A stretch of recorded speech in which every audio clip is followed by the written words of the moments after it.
这个东西你们认识不嘛？我们这边叫牛奶子，你们叫啥子名字嘛？我好奇的在网上查了下价格，高达100多块钱。而我讲嘛，都是干卖，拿到县城去卖，看到底能花好多钱。我跟你们回忆一下童年。有点酸，有点涩，还是同两个味道。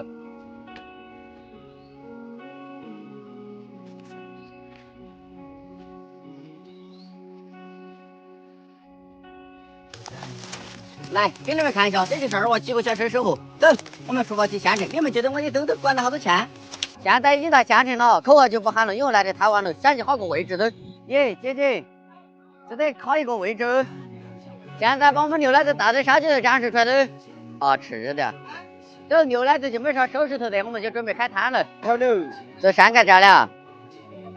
哎呀，要把皮子剥了，你就不懂。哎呀，牛奶子。20，牛奶子，是不嘛？就是说让你回忆一下童年，具体说很好吃算不上，真的。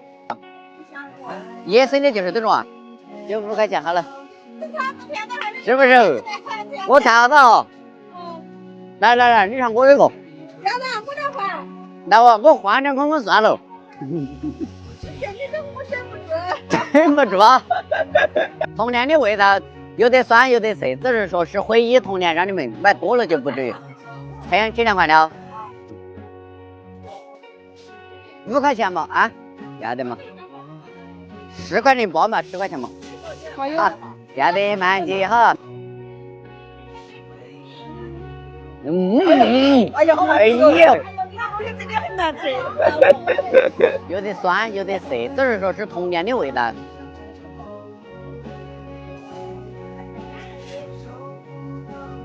5块钱，就了5块嘛，要的，哎呀，要的，好慢些。这就是回忆童年的味道。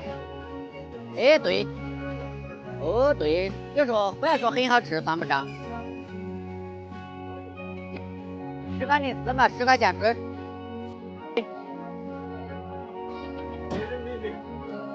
吃了的。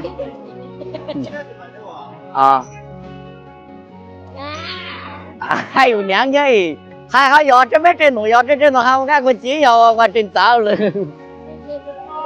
哎，就是一个人，维 C 高。又酸又涩。哎，你咋按照接档？